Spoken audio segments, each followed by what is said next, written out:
Bismillahirrahmanirrahim. Assalamualaikum warahmatullahi wabarakatuh. Innal hamdalillah nahmaduhu wa nasta'inuhu wa nastaghfiruh wa na'udzu billahi min syururi anfusina wa min sayyiati a'malina. May yahdihillahu fala mudhillalah wa may yudlil fala hadiyalah. Asyhadu an la ilaha illallah wahdahu la syarikalah wa asyhadu anna Muhammadan 'abduhu wa rasuluhu la nabiyya ba'dah. Allahumma salli wa sallim wa barik ala sayyidina Muhammadin wa ala alihi wa sahbihi ajma'in, amma ba'd. Yang insyaallah semuanya dirahmati oleh Allah Subhanahu wa taala, para santri-santri Wonogiri TV dan yang hadir pada majelis ini. Alhamdulillah Allah mentakdirkan untuk kembali kita mengkaji kitab Risalah Al-Mustarsyidin karya Al-Imam Al-Haris bin Asad Al-Muhasibi rahimahullahu ta'ala, nafa'anallahu bihi wa bi'ulumihi fidaraini wa jazahullahu anna khairan. Kita melanjutkan dari kajian sebelumnya. Qala al-musannifu rahimahullahu ta'ala, nafa'anallahu bihi wa bi'ulumihi fidaraini wa jazahullahu anna khairan. Bismillahirrahmanirrahim. Wa ra'i hammaka, dan perhatikanlah tujuanmu, keinginanmu, ya, kehendakmu, atau bisa juga telitilah, ya. Teliti, disuruh memperhatikan, mengawasi tujuanmu atau kemauanmu atau niatmu. Wastaghil, dan sibukkanlah bi islahi nafsika, dengan memperbaiki dirimu, an aibi ghairika, dari sibuk memperbaiki aib orang lain. Jadi lebih sibuk memperbaiki diri sendiri daripada aib orang lain. Fa innahu kana yuqal, karena sesungguhnya dikatakan kafa bil mar'i aiban ayastabina lahu minan nasi ma yakhfa alaihi min nafsihi. Di kafa bil mar'i aiban, cukup bagi seorang ada satu aib yang nampak di hadapan manusia, itu membuat dia malu, ma yakhfi alaihi min nafsihi, di mana hal itu sebenarnya disembunyikan dari dirinya, tapi ketika muncul maka kekurangan itu menjadikan malu karena di hadapan manusia. Au yamkutan nasa fi ma ya'ti mislahu, atau membuat orang itu marah karena melakukan yang semisalnya. Au yu'dhi jalisahu, atau menyakiti teman dekatnya. Au yaqula fin nasi ma la ya'nihi, atau berkata kepada orang yang tidak sesuai. Jadi gini, yang pertama adalah diminta untuk mengawasi atau memantau tujuan kita, niat kita. Nah, ini menjadi penting sekali. Nah, niat, tujuan kita itu menjadi penting sekali untuk kemudian diawasi, dipantau. Dan Imam Haris bin Asad Al-Muhasib itu sangat terkenal sekali dengan konsep pengawasan terhadap lintasan-lintasan hati, sampai detail sekali. Maka orang itu diminta untuk sebelum dia melakukan sesuatu itu sudah istilahnya apa ya, dilihat, diawasi, dan kemudian dibeberkan, kan niatnya itu untuk apa. Nah, itu qoblal amal. Tapi sesudah dikerjakan itu dievaluasi lagi. Maka beliau mendapat julukan al-muhasibi, orang yang selalu mengevaluasi, introspeksi. Salah satunya adalah terkait dengan niat kita. Karena niat itu kalau sudah tidak untuk akhirat, niat itu hanya berorientasikan ke dunia, itu rugi, sangat-sangat rugi sekali. Jadi semua hal itu diniatkan untuk akhirat. Hari ini mas-mas, mbak-mbak mahasiswa ini datang ke ngaji sini, kalau cuman karena suruhan dari dosen gitu, itu rugi gitu maksudnya. Apalagi kok cuman dapat absen, itu rugi sekali. Maka coba dievaluasi lagi. Niatnya itu untuk apa? Kalau niatnya untuk akhirat, maka keuntungan besar sekali. Kalau dalam bahasa hadis itu dia dapat kekayaan hati, ya. Kalau niatnya dunia itu eman sekali. Dia hanya akan, kalaupun dapat dunia, tapi seringkali dapat kerugian. kekayaan hati itu adalah kelapangan. Jadi lapang dada itu satu hal yang tidak semua orang bisa memperolehnya. Kalau tidak sesuatu itu diniatkan motivasinya untuk akhirat. Karena dengan lapang hati itu yang tidak enak itu nggak terasa. Tapi kalau sempit, jadi kalau motivasi tujuannya itu hanya untuk dunia, itu semakin lama semakin sempit. Nah kalau sudah sempit, itu rasanya nggak enak semua. Saya mengibaratkan begini nih, kayak contoh gini ya, mbak-mbak masnya gitu. Kalau di ada air, lalu kemudian 1 sendok garam ditaruh di dalam gelas, air yang dalam gelas kemudian diaduk, lalu diminum, rasanya gimana? Mesti asin banget kan? Asin banget. Tapi 1 garam sendok itu taruhlah di danau, terus diaduk. Kira-kira danaunya rasanya asin nggak? Enggak. Nah, hati yang lapang itu kayak gitu tuh. Jadi hati yang lapang itu sangat kecil sekali kemungkinan untuk tersakiti. Jadi ada istilah hati sakit itu karena kita mengizinkan untuk sakit. Tapi kalau kita nggak mengizinkannya untuk sakit, nggak akan. Tujuan akhirat itu nggak mungkin sakit. Kok bisa begitu? Ya karena memang semuanya nanti urusan di akhirat. Makanya orang berbuat baik dalam konsep Islam, dalam Al-Quran, itu tidak transaksional. Seperti yang sudah biasa kita lakukan di sosial masyarakat kita, kan wong nyumbang kan mesti ditulisi, nanti terus kemudian balik ben nyumbang meneh sesuai dengan hasilnya, itu kan transaksional.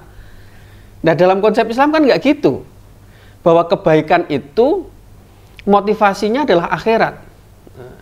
Innama nut'imukum liwajhillah la nuridu minkum jazaa'a wala syukur. Jadi kita ngasih makan itu ya karena untuk Allah. Nggak butuh kamu bilang dapat balasan baik, itu nggak butuh dari kamu.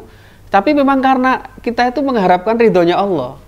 Karena kalau kita melakukan sebuah kebaikan berdasarkan motivasi duniawi, transaksional, betapa banyak kebaikan-kebaikan itu yang berbalas dengan keburukan.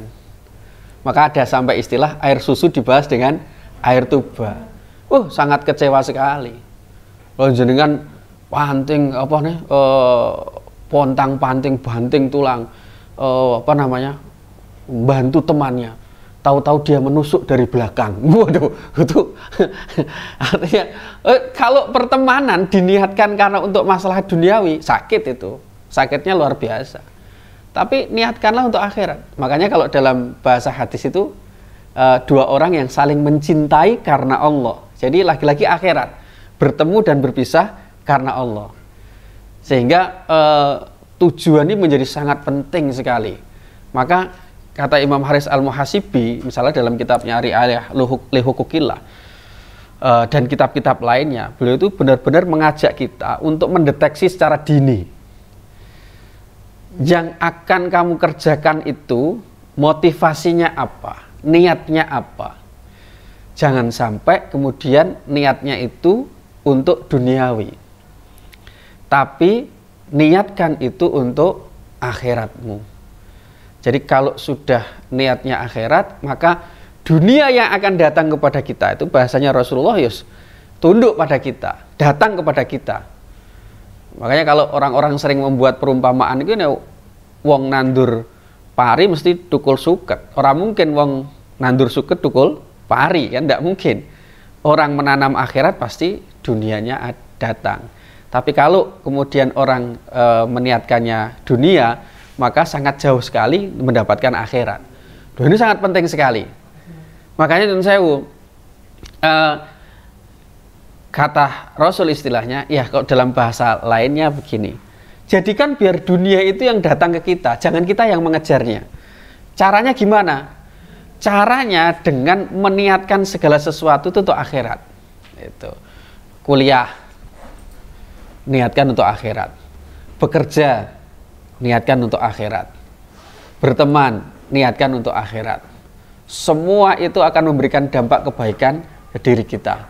Tapi kalau niatnya semuanya duniawi, itu berpotensi untuk kemudian dia patah di jalan. Kalau sudah patah biasanya orang apa istilahnya, kecewanya tuh luar biasa. Nah makanya niat untuk akhirat, jangan niat duniawi. Tapi lebih parah lagi yang nggak punya niat, yang nggak punya tujuan gitu. Itu orang bingung gitu. Karena sekarang itu zaman yang serba sangat cepat seperti sekarang ini, orang sering lupa. Mungkin zamannya anak-anak generasi Z seperti sekarang ini beda dengan zaman saya. Jadi kan lahir kan sudah ada listrik semua kan? Sudah ada. Saya lahir merasakan di saat listrik itu belum masuk.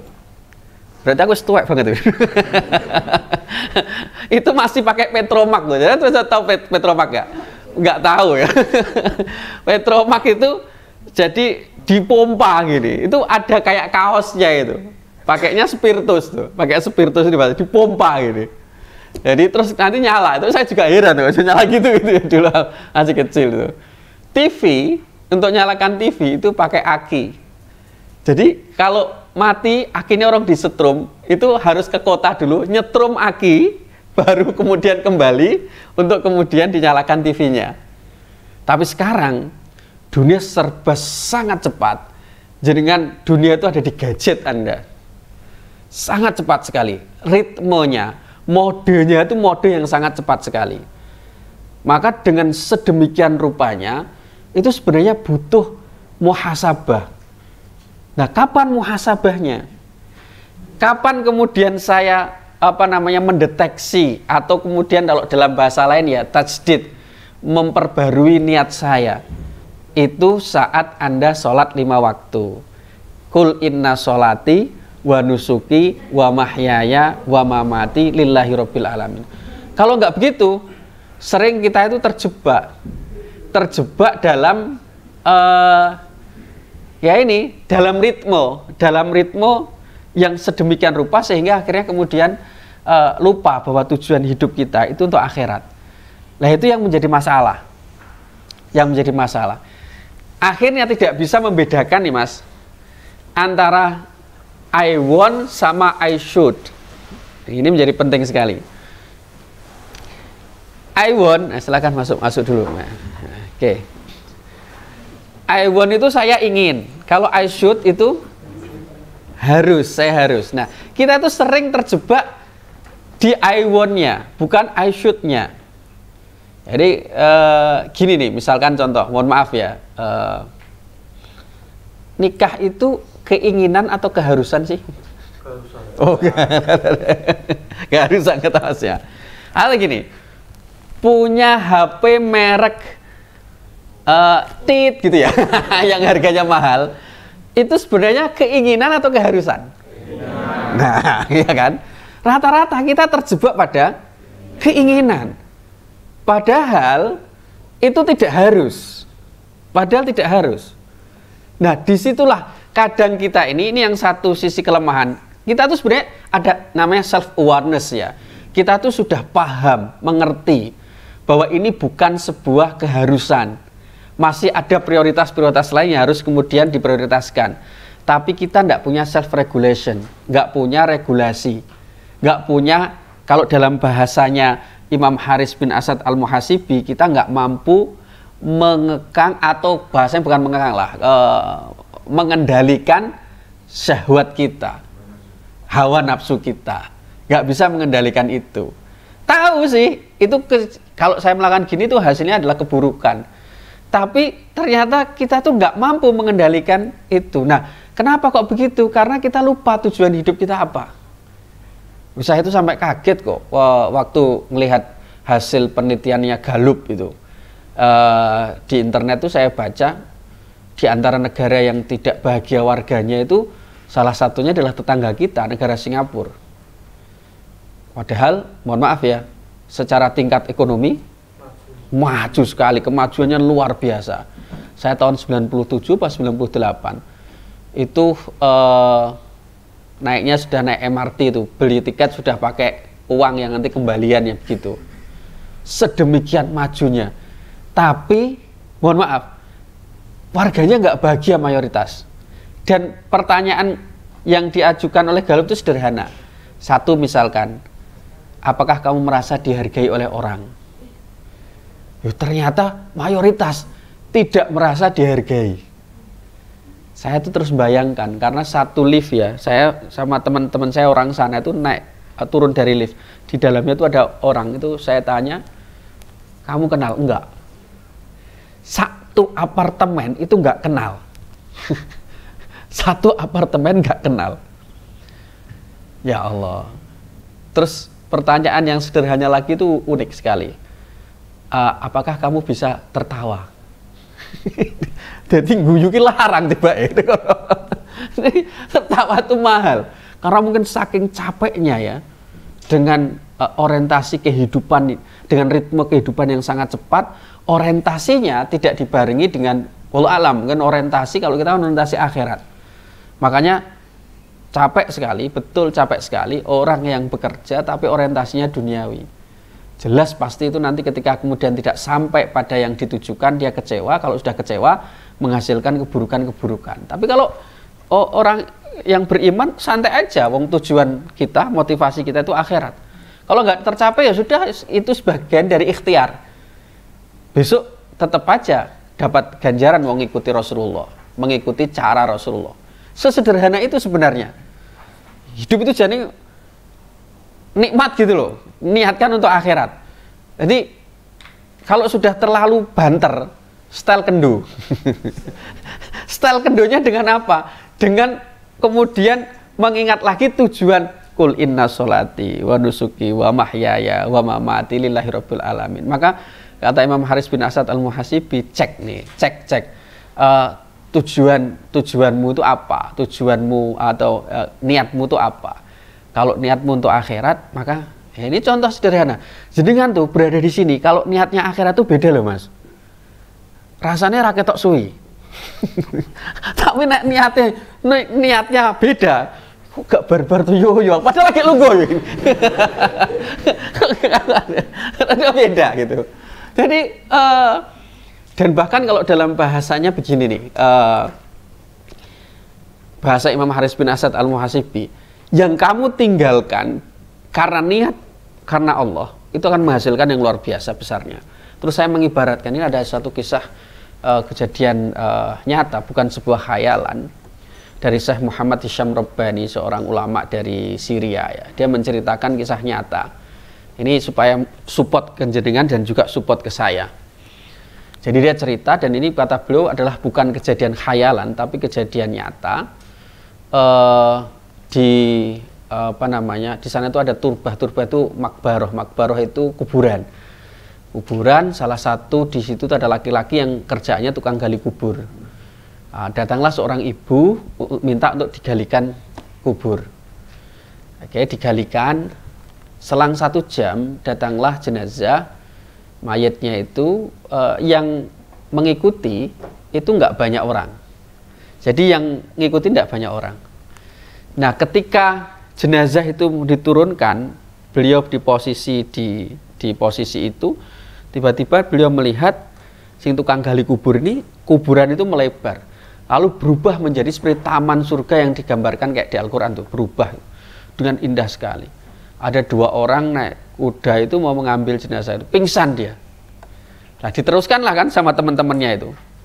Setelah kemudian siuman, ditanya sama temannya, diceritakan kejadiannya. Kata temannya, itu halusinasi kamu, itu katanya halusinasi. Serang beberapa bulan, si ibu yang meminta untuk kemudian digalikan itu datang lagi rupanya, minta tolong untuk digalikan makam. Digalikanlah kemudian makam. Selanjutnya selang beberapa jam datanglah ibu tadi beserta jenazah, yang mengikutinya juga tidak terlalu banyak. Ketika mau diturunkan tuh kejadian yang sama dengan kejadian yang pertama. Tapi kali ini tukang gali kuburnya nggak semaput, nggak pingsan, karena udah punya pengalaman dia. Sampai selesai, akhirnya kemudian setelah selesai itu, si ibu mau jalan dikejar sama tukang gali kubur ini. Kata tukang, sebentar, kata ibunya, saya sudah tinggalkan saya ini yang dapat musibah banyak sekali. Enggak, saya enggak akan meninggalkan kalau jenengan enggak ngasih tahu siapa orang yang dulu pertama kali jenengan minta untuk digalikan kuburnya dan orang ini. Emangnya kenapa? Diceritakanlah begitu. Kata ibu ini, 2 orang itu adalah anak saya. Kata tukang gali kubur ini, amalan apa? Sehingga, jadi rupa-rupanya itu temannya yang ikut gali kubur itu nggak ngelihat, yang lihat tuh hanya dia. Jadi amalan apa yang buat Allah itu membuat memuliakan anak-anakmu itu sedemikian rupa? Kata ibunya, yang pertama itu adalah thalibu ilmin, pelajar, orang yang menuntut ilmu. Tapi yang kedua adalah najjaron. Najjaron tukang kayu. Tukang kayu, tapi yang memberikan support dana kepada saudara yang mencari ilmu itu si tukang kayu ini. Jadi yang membiayai dia belajar itu adalah saudaranya ini yang berprofesi sebagai tukang kayu. Akhirnya apa yang dilakukan? Tukang gali kubur ini kemudian berhenti jadi tukang gali kubur. Tapi saya tidak berharap semua tukang kubur begitu ya. Berhenti dari tukang kubur. Tapi ini yang saya sebut, dia meninggalkan karena Allah. Datanglah dia di Jami' Taubah. Jadi Masjid Taubah itu masjid yang masyhur sekali kalau di Syria, di Damaskus itu, karena dulu itu bekas mohon maaf ya, istilahnya tempat yang buruk, lalu kemudian dibeli, didirikanlah masjid namanya Masjid Taubah. Nah, salah satu syekh guru di situ itulah kakek yang menceritakan kejadian ini, yaitu kakeknya namanya kan ini yang menceritakan Syekh Muhammad Hisham Rabbani. Jadi beliau ini dapat cerita dari kakeknya ini. Ya. Akhirnya tukang gali kubur itu datang ke situ, usianya itu sudah sekitar mungkin ya 30, 40, 50-an lah, 40-50 tahun. Datang lalu kemudian bilang saya pengen belajar gitu. Lah kamu tuh sudah tua ngapain belajar gitu. Kata beliau, diceritakan kisahnya. Karena tekadnya yang kuat sekali, akhirnya beliau diterima. Belajar dari yang sangat dasar sekali. Belajar sangat dasar sekali. Jangan tahu. Kelak di kemudian hari, penggali kubur ini menjadi seorang ulama yang terkenal bernama Syekh Abdurrahman Al-Haffar. Jadi belakangnya itu ada kata-kata Haffar, itu artinya tukang gali kubur. Jadi tukang gali kubur masih ada disematkan di belakang namanya. Yang kemudian keluarganya itu keluarga orang-orang yang penuntut ilmu, yang diantara yang terkenal terakhir adalah Syekh Abdul Razak Al-Haffar. Masya Allah. Maka saya ingin menyampaikan ya secara sederhana, sesuatu yang kita niatkan karena Allah, lillah, tujuannya akhirat, itu dampaknya luar biasa. Apalagi para pencari ilmu, orang-orang yang menuntut ilmu, itu Masya Allah, fisabilillah betul. Makanya kayak begini-begini tidak terasa, gak kerasa hari ini. Kalau diniatkan ikhlas tuh berkahnya itu mungkin bisa 10 tahun, 5 tahun berikutnya gak terasa. Ini motivasi untuk diri saya sendiri juga. Makanya saya secara pribadi itu satu orang kemudian datang itu tetap kemudian saya jalankan ngaji saya. Kalau Sabtu di rumah anak-anak SMA itu kadang-kadang yang datang banyak, kadang-kadang cuma 2 orang, kadang cuma 3 orang. Ya namanya anak SMA kan, ngajak juga. Tapi datang saja sudah bahagianya saya luar biasa. Dan itu saya niatkan betul untuk nggak saya tinggalkan. Ya sudah, pokoknya tetap saya ajari gitu. Nah, ya ini terkait dengan kita mengawasi niat kita. Yang kemudian berikutnya yang kedua, kita diminta wastaghil bi islahi nafsika an aibi ghairika. Sibukkan untuk memperbaiki diri sendiri, tidak dengan kekurangan orang lain. Andaikan kita itu sibuk meneliti kekurangan diri kita, mungkin kita nggak sempat kok melihat keburukan orang lain. Tapi umumnya kita lebih sibuk meneliti, memeriksa kekurangan orang lain dibandingkan dengan kekurangan diri kita. Sampai-sampai ada kata-kata gajah di pelupuk mata itu tidak tampak, tapi kuman di seberang lautan nampak itu.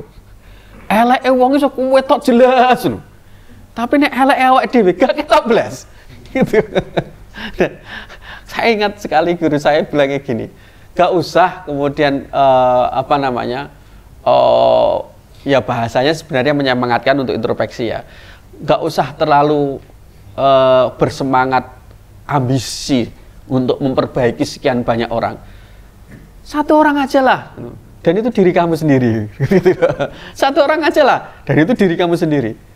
Jadi perbaiki diri kamu sendiri itu sudah cukup. Karena dengan perbaiki diri sendiri itu kemudian akan berdampak pada sekitarnya. Nah, umumnya orang lebih suka melihat kekurangan orang lain daripada kekurangan diri sendiri. Maka sibukkan diri Anda dengan memperbaiki, mengkualitaskan diri kita sendiri dibandingkan melihat kekurangan orang lain. Karena itulah dalam Al-Quran sampai disebut wala tajassasu, ya. Wala yaktab ba'dukum ba'do. Jangan tajassus golek-golek salah wong. Golek-golek salah wong. Tapi sekarang tuh kayak apa ya? Kayak program nasional kayaknya. Elek wong diumbar sedemikian rupa. Makanya ada acara gosip kayak gitu tuh. Itu kan program nasional itu. Program melihat aib orang lain gitu. Wala tajassasu, kan jangan memata-matai keburukan orang. Wala yaktab ba'dukum ba'do. Itu sederhana sekali, menarik sekali. Di sini dilogikakan begini, sama dengan Al-Qur'an. Kalau argumentatif ngajak kita berpikir itu kan dia gini. Cukuplah kekurangan yang ada pada seseorang itu ketika muncul membuat malu dirinya yang dia tutupi. Lah kalau kamu malu, ya nggak usah ngoreksi orang lain. Kalau kamu malu keburukanmu itu diumbar, maka kenapa kamu harus mengumbar? Kamu nggak suka kayak begitu, tapi kenapa kamu lakukan itu? Berhati-hati, orang itu kalau main tinju, gak sederhana, nyerang, ibarat nyari keburukan orang itu nyerang. Orang kalau nyerang terus, itu berarti kan pertahanannya terbuka, betul nggak? Kemungkinan besar untuk dia terkena serangan jauh lebih mematikan. Dan tidak ada orang yang tidak punya keburukan dan kekurangan. Cuma kalau sekarang ini nggak kelihatan, itu ditutupi Allah gitu aja. Maka Allah punya sifat namanya Sattar, maha menutupi. Tapi Allah nggak punya sifat maha membuka aib. Nggak ada. Makanya saya tuh heran, tapi sekarang itu banyak yang lebih suka memperlihatkan aibnya dirinya sendiri. Di mana itu? Di media sosial. Aib dewe diketok-ketok no. Oh iya tuh, itu aib tuh. Rangkulan bareng mau wesra. Dunia milik kita berdua. Wah. Yang lain kontrak. Duh, nanti kemudian ternyata giliran nikah duduk karo kuwi ya. Memori itu loh, memori gak hilang gitu orang itu. Loh aibmu kok mbok duduh-duduhno gitu loh. Kekuranganmu aneh gitu. Makanya mohon maaf ya. Berhati-hati sekali kemudian mengupload di media sosial, karena saya takut itu masuk kategori mujahirin. Mujahirin itu orang yang memperlihatkan dengan bangganya kemaksiatan. Itu kullu ummati mu'afan, kata Rasulullah. Semua umatku tak maafkan, dimaafkan oleh Allah. Kecuali siapa? Orang yang terang-terangan melakukan kemaksiatan. Bangga dia. Nek maksiat jatuh, tutupi. Orang lain nggak tahu. Oh coba cerita gitu loh. Karena Allah sedang menutupinya. Jangan diceritakan. Udah taubat, berarti Allah memberikan kesempatan untuk kemudian memperbaiki diri. Jadi satu, jangan mencari-cari keburukan orang lain. Kita tuh punya keburukan yang banyak sekali. Kalau nggak dilihat, itu sebenarnya Allah sedang menutupinya. Punya sifat Al-Halim. Nah ini menjadi penting sekali. Kalau dalam bahasa Al-Quran, ayuhibbu ahadukum ayakula lahma akhihi maitan fakarihtumu. Apakah kamu mau? Gitu. Kamu itu makan daging, sementara kamu nggak suka. Ya kan? Seperti orang mati kan? Maitan itu kan mayit lah. Orang yang membicarakan keburukan orang lain di belakang yaktab itu kan sebenarnya seperti dia sedang memakan bangkai. Loh kamu aja nggak mau kok makan bangkai. Kenapa kamu lakukan seperti itu? Nah, itu logis sekali Al-Quran kalau ngajak dia berpikir. Loh kowe ra gelem koyo ngono kok nglakoni koyo ngono. Maka ini kata Imam Haris An-Buhamsi juga begitu. Yang membuat marah dengan melakukan yang semisalnya. Kamu marah sekali kalau kemudian itu terjadi. Tapi kenapa kamu juga melakukannya? Atau itu terjadi pada orang dekatmu? Nah, ini menjadi penting sekali. Makanya gini, dalam Israiliyat, saya nggak tahu sudah pernah saya ceritakan atau belum, tapi kisah ini kisah Israiliyat tapi membuat apa istilahnya introspeksi diri saya khususnya itu menjadi renungan yang dalam sekali. Nabi Musa itu kan menjabat julukan Kalimullah, orang yang bisa berbicara dengan Allah. Suatu ketika terjadi musim paceklik atau musim apa namanya, kalau bahasa kita krisis lah, kayak krisis ya. Tidak hanya krisis pagebluk ya. Nah, nggak turun-turun hujan, padahal sudah minta sama Allah, padahal sudah sholat minta kepada Allah, nggak turun hujan. Maka Nabi Musa terus kemudian bicara sama Allah, ya Allah, kenapa ini kok nggak turun hujan? Padahal kami sudah memintanya. Kata Allah, Musa, di dalam kaummu itu ada satu orang yang melakukan kemaksiatan 40 hari 40 malam nggak berhenti. Aku maksiat terus. Akhirnya Nabi Musa mengumpulkan bahwa tidak turun hujan itu karena ada di antara kita, kaum kita ini, yang 40 hari 40 malam itu selalu melakukan kemaksiatan. Nah, salah satu di antara itu terus gini, loh, itu aku. Tapi dia ini, ya Allah, saya kalau mau mengaku saya malu ya Allah di hadapan orang-orang. Tapi kalau saya, apa istilahnya, kalau saya terus juga nanti kasihan orang-orangnya. Dalam arti dia, ya Allah, saya bertaubat kepadamu, tapi tolong ya Allah, saya nggak perlu harus kemudian menunjukkan kepada semua orang yang ada. Rupa-rupanya kemudian turun hujan. Nabi Musa kemudian keheranan, loh, di kaumku ini belum ada yang keluar yang mengaku kalau dirinya yang melakukan itu, tapi kok sudah turun hujan?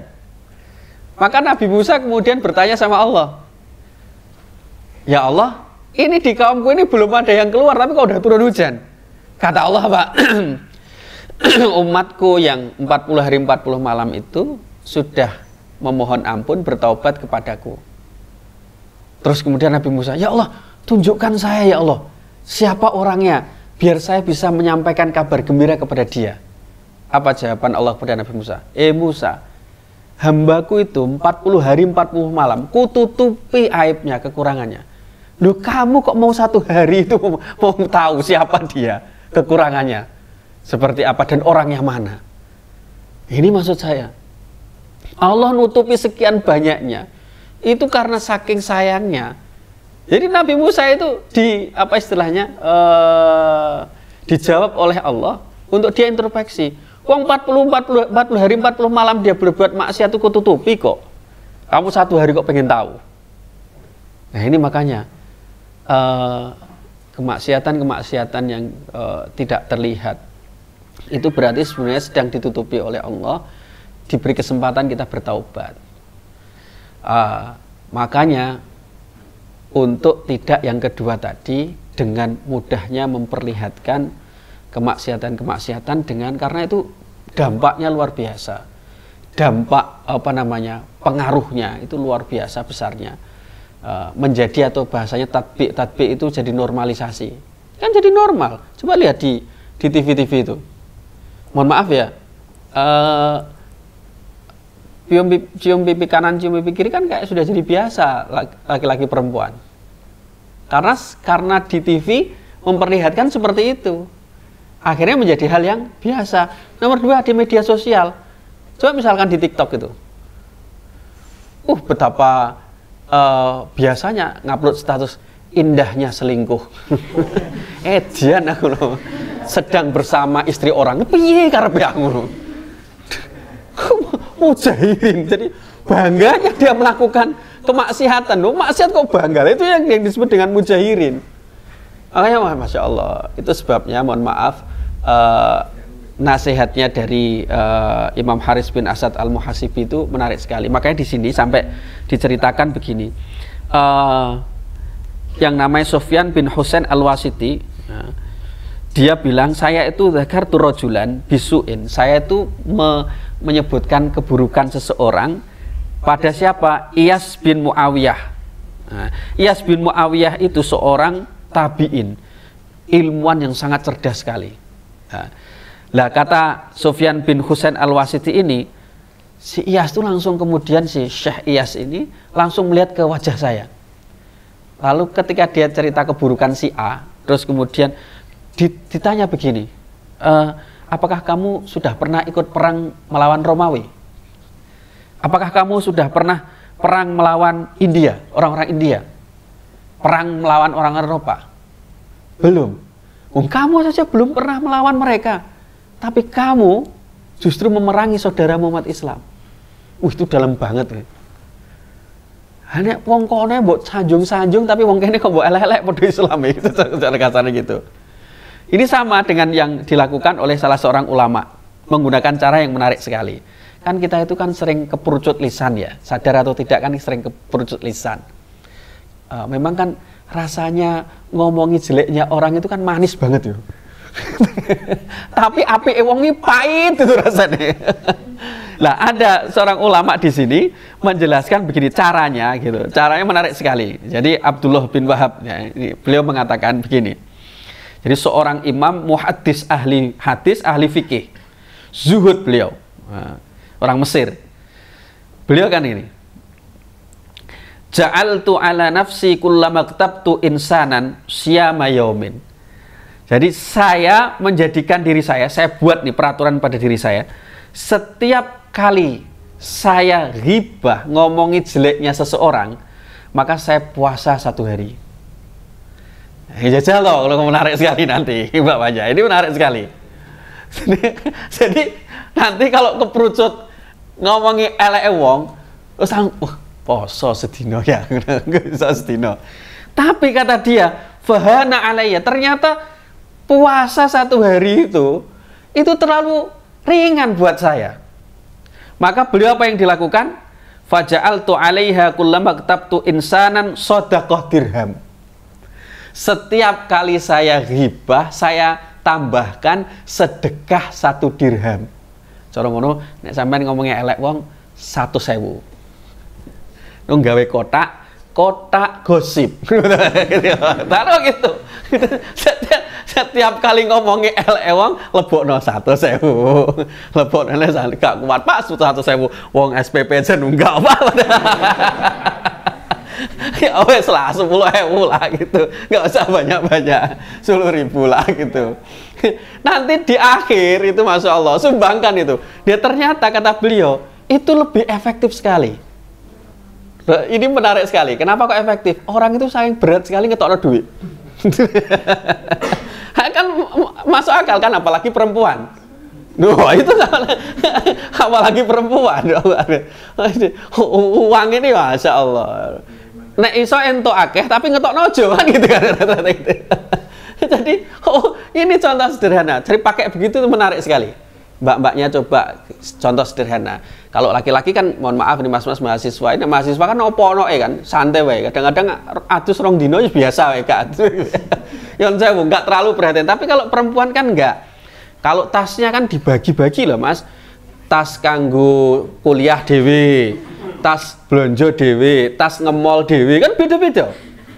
Nah, tasnya itu kan beda-beda. Makanya kemana-mana jadi kan bawa tas. Pernah ngelihat isi tasnya apa? Kan punya spesifikasi diri sendiri.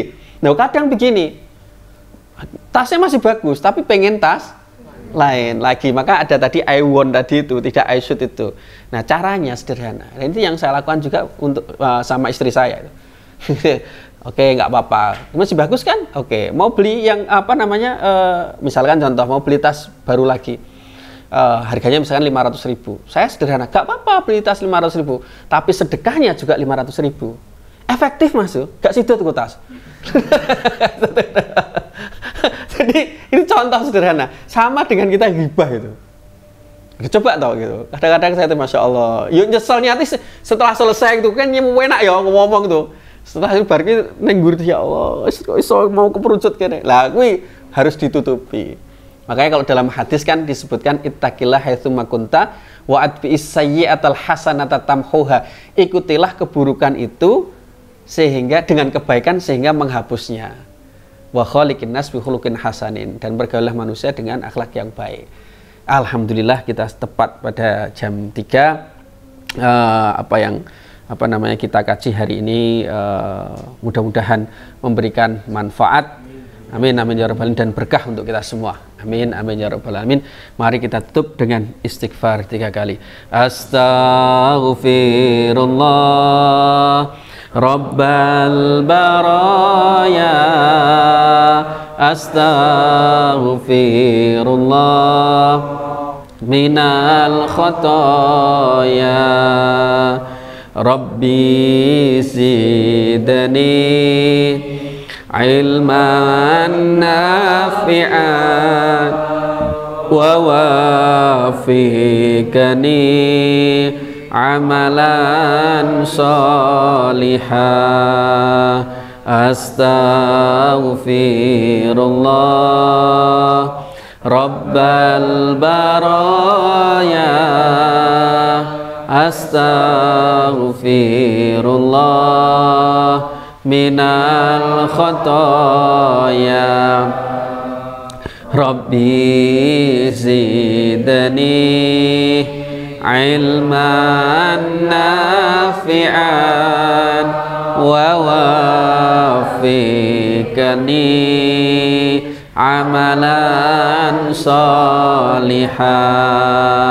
Astaghfirullah Rabbal baraya, astaghfirullah minal khotoya, Rabbi zidni ilman nafi'an wa wafiqni amalan salihah.